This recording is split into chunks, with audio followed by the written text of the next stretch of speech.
Being able to play with it a little bit at home is not a bad thing. Yeah. No, I mean, I play with it, once in a while. I usually like somebody else to play with it, but Yeah. I mean, it went in a pinch, though. Yeah. I mean, barrel-proof whiskeys today. We got a sexy lady, you said? yes, definitely. Big gal? Yeah, a big gal, a liter. I'm a big fan of a liter bottle in general. Yeah. We've got one of my favorite offerings from Wild Turkey is the uncut, unfiltered rare breed. That is amazing. Oh, uncut, unfiltered. Yeah, this is chill filtered. The regular rare breed offering. Look at the color difference. I know. Sometimes it's just depth of bottle, but I think there is you can notice it. Yeah, I think so. But I love the non-chill filtered version of the rare breed. And we're doing this because you don't have this bottle, do you? I do not. And I wanted you to drink some more. I love that bottle. And so we're throwing it in just for fun. The real focus is the rare breed, but we got some, so let's go ahead and drink that. Yeah. And also, if you haven't seen or didn't know that this bottle exists, if you find it, pick it up. I mean, usually it's overseas or it's in a travel store or something like that. It's not here in the States on the shelf. But if you're out and about and you see it and you go, I don't know what the hell that is, just buy it. Yeah, for sure. Yeah, for sure. Yeah. Rob here with Squirter.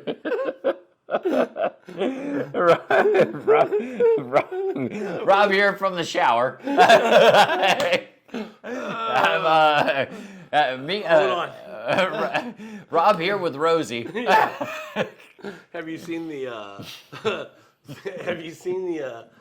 the reel where the guy's over the sink pouring a can of beer through his hand like this? Have you seen that? No. You know what he says? His wife comes in and goes, "What the hell are you doing?" He goes, "I'm getting my date drunk." Pouring a beer. He says, "I'm getting my date drunk." That's truly amazing. Yeah. That is amazing. But yeah, we're talking about barrel-proof bourbon today, and then we're talking about, not necessarily drinking it at barrel-proof, but depending on what you kind of want to experience, maybe adding water, or even, I know this is a big no for a lot of people, adding ice. And we say no ice, right? We agree on that? Occasionally I like ice. Really? Yeah. Okay. So I'll tell you. So we disagree on that. So I'm going to tell you when I like ice. Okay. And it's a very specific time. I like bourbon ice mid-summertime. If I want to when I want to drink whiskey and I'm sitting by the pool, we live in Texas, it's very hot here, it melts pretty quickly. So yeah, I mean, you're talking about a 90-degree day. Yeah, I don't mind bourbon with ice. Well, 90-degree day here in Houston, that's quite cool. Yeah, it can be. I mean, you say summer and 90 degrees, and I'm calling bullshit because that never happens. Summer begins in May, degrees. Right? Does it? Or does it begin? June 21st. June 21st is summer? First day of summer. Well, that shows how much of an idiot I am then. Okay, 95 degrees then. Yeah. Okay, same thing. That's the floor. Yeah, that's the floor. 100 degrees, that ice is going to melt real damn quickly. Yeah. And the reason I don't like ice, you know the answer. I want to control how much water is going into my whiskey because, you might put ice in and drink it after a minute and you really like it, but after 3 minutes you're like, well, shit, now it's too watered down. Too watered down. Well, that's where the Big Rock comes in. Melts a lot slower. Okay. Man has an answer. Yeah. So get yourself some big sphere or a square or maybe Darth Vader. Whatever you got. Okay, I'm gonna give you a little peek. Open up the door, window into my life, right? Okay. Okay, so I have bought cool old-fashioned glasses. Okay. That are made out of plastic for the pool. Oh, nice play. So I've got a freezer not far away from my pool where I go ahead and pre-freeze a bunch of block ice that I can just go ahead and add to that old-fashioned glass, pour myself a whiskey, and it controls the amount of water that goes in there. Doesn't melt so quick. Doesn't melt as quick. Unless we're in August. Then just Then just drink it quick. Then you just want something cold. So it makes you drink faster, is what you're saying. Yeah. Exactly. I've never been, I'm the big ice guy, but in a cocktail. Yeah, I like that. Typically, of my bourbon, I'm gonna pour water in it and control how it changes. Because once I get to a spot I like, my want is I don't want it to change anymore. Yeah, I understand that. I understand that. So we have a rule. This is just our opinion. Because drink it how you like it. Yeah, absolutely. If you want to put ice in it, you want crushed ice in your bourbon, put crushed ice in your bourbon. You want to chew on a little ice while you're drinking your bourbon? Knock yourself out with some good Sonic ice. I would say like the best version of bourbon and crushed ice is a mint julep. Oh, okay. That's fair enough.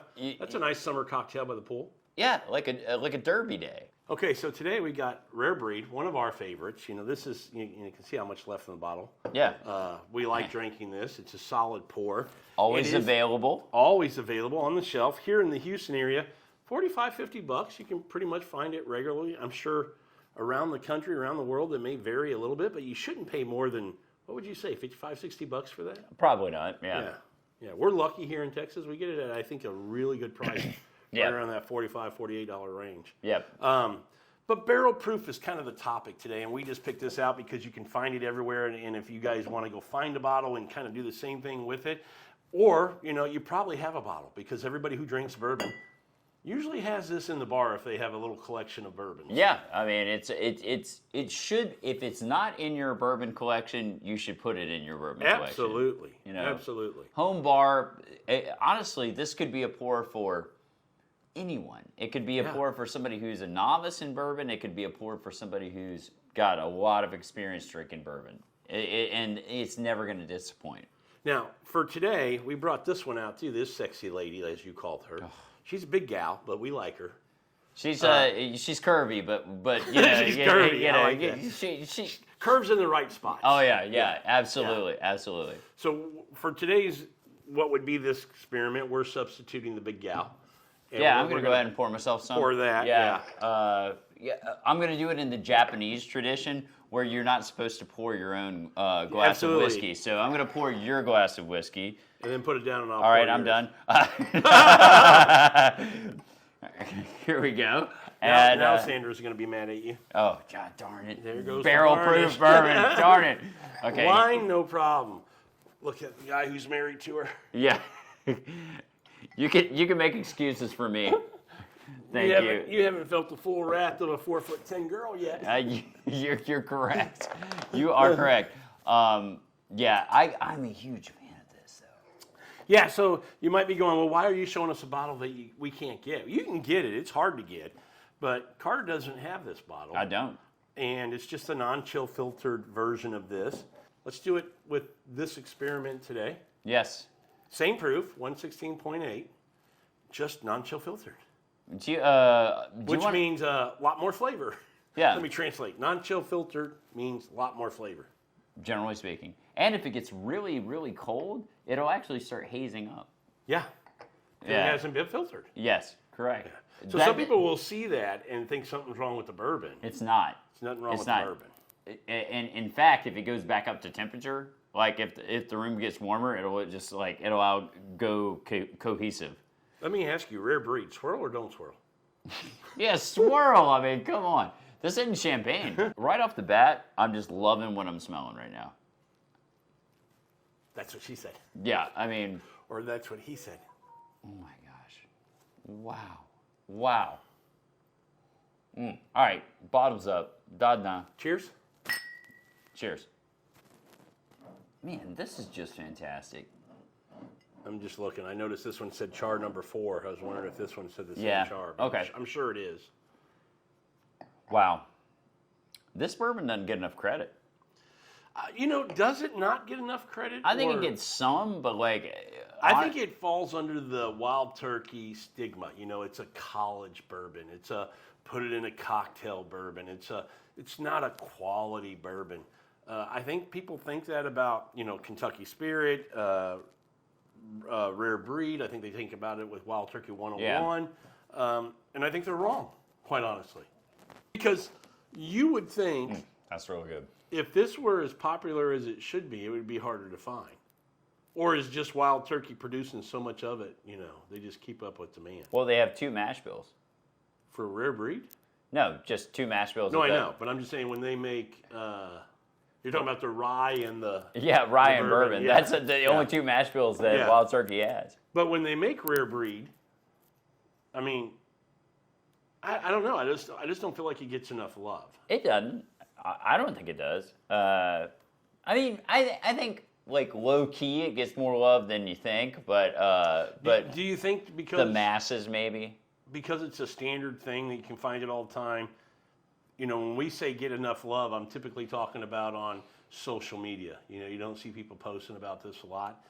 Is it because it's just so readily available, but people behind the scenes are drinking the crap out of it? Probably. Okay. I think that everything that's available is not getting as much love as it needs to. I would agree with that. Everything's tater driven. Yeah. So, I mean, if it's allocated and it's hard to get, then yeah, I mean, like, yeah, it gets lots of love. But like, yeah, this shelf offering that's been a shelf offering for a long, long time, yeah, I don't think it gets enough love. Okay. After a minute or so in the glass, that is really hitting now. Yeah, so we've already drank through the neck pour. Yeah, it's a thing. Yeah. Yeah, I usually drain pour the neck pour. I mean, why would I? I mean, why would you Why sacrifice? would you suffer? Yeah, to suffer a through neck that. pour? Yes, absolutely. Drain pour the neck pour. That's a T-shirt I'm going to get made, dude. That's pretty funny. That's pretty funny. Food, wine, and whiskey. Drain pour the neck pour. Absolutely, absolutely. Yeah, I mean, of the major distilleries, they don't have a lot of barrel proof offerings just on the shelf. Yeah, picks are where you're going to get it. Yeah, so for sure. Let's talk about this bourbon. Okay. This is an absolute buy all the time. Mm-hmm. And some people might go, wait a second, I can't drink bourbon at 116.8. Yep. And we're here to tell you, you don't have to. No, you don't have to. In fact, I'm going to take my bourbon right now and put. I wish we had like a little. I feel like you need a little more to kind of get the I don't ratio. mind. I don't mind that action. But Oh, you don't want any more? No, go ahead. Yeah, Here. please. Sandra pour. Oh yeah, right. So what I'm going to do here, and What we're gonna do. What we're going to do. What movie? I don't know. What Top movie? Gun. Remember? He's like, we saw the MiG. He said, I saw the MiG. No. We were. Yeah, that's right. Yeah. That's right. So what I would recommend is getting. We would. We would recommend Yeah. is getting a dropper. Like that's A medicine dropper. A medicine dropper to. Do we really recommend that? If you want to get exact. For our fancy viewers, we recommend for the that. fancy viewers. For us rednecks, we just pour a capful in our... I'm going to put a capful in here. Boom. Just like that. And a capful is 5 milliliters. Yeah, I don't know. And then we're going to do the redneck swirl. Okay. See how this changes. And it's going to change. Oh, absolutely. And it's going to change for you more than me. Because I talked to a whiskey guy, a knowledgeable whiskey guy, who, what I thought this was doing by adding a little bit of water was just kind of diluting it. Yeah. To soften it a little bit. But he explained to me the science behind it, and it actually adds more oxygen to it as well. So helps it breathe more as well as lowering the alcohol. All right. Which I thought was pretty cool to think about. It smells great. Doesn't it change? It's not as big on the palate. On the nose. Your nose can stay in there a little bit more. That alcohol is a little bit more subdued now. Actually.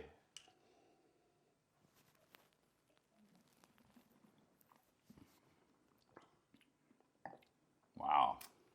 Still nice. Brings out more of the chocolate notes. Cocoa. Not on the nose, more on the palate. The cherry still stands out for me. It is on the nose for sure. Yeah. But definitely a bittersweet chocolate on the palate for me. That's just delicious. Still could be for a lot of people a little bit warm. Yeah. So what do you do? grab your water bottle. Oh my gosh. Are we adding more? You grab a little bit more water. I'm going to not put a full cap. I'm going full cap. You pour that in. Give the redneck swirl. Yep. What makes it a redneck swirl? Well, I'm from Alabama, and when I swirl anything, it's a redneck You're just swirl. a redneck, so if you're swirling, there's a redneck swirl. Yeah. Okay. See, now, I shouldn't have added that much water. Is it too much now? Now I feel it's very dilute. So, like, the good thing about this is we're pouring little amounts of whiskey, so we can kind of experiment. Now, see, I like it where it's at now. Well, you had more volume. I did have more volume. Yeah. Yeah, that's what she said. Yeah. Well, curveball. We're talking to different she's. Yeah. But yeah, no, I mean, I'd say for me, this is too much. Yeah, but when I spoke about another cap, you're right. I had more volume than you did. Yeah. And mine now has hit a spot where I'm really enjoying this. Yeah. So it is a good thing, I think, to experiment with it. Like find the proof point, via the water that works for you. Well, and that's the point of this video, right? Is to talk about, you might be getting into whiskey or somebody who says I can't drink high proof whiskey, and bottles are great, but you're like, I'm not buying them because it's just too high proof. I'm not going to spend my money on it. We're telling you still should, because even at this, I've put 2 capfuls in, and I think it's drinking beautifully right now. Right.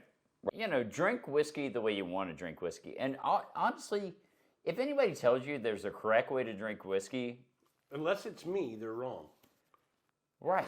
Unless it's Rob, they're wrong. And I will tell you to drink whiskey any way you want to. Yeah. Is that the right answer? Yeah, I think so. Like, guys, don't. As long as you're enjoying the spirit, it doesn't matter. It really does. I'm not promoting drink to excess or anything like that. I'm just saying, like, find the spot that drink it how you like it. If you want to put Coke in it, put Coke in it. Not the liquid, not the powder. Yeah. Not the Boger Sugar. But we might have to have a long time. We might have to have a cut there. Boger Sugar.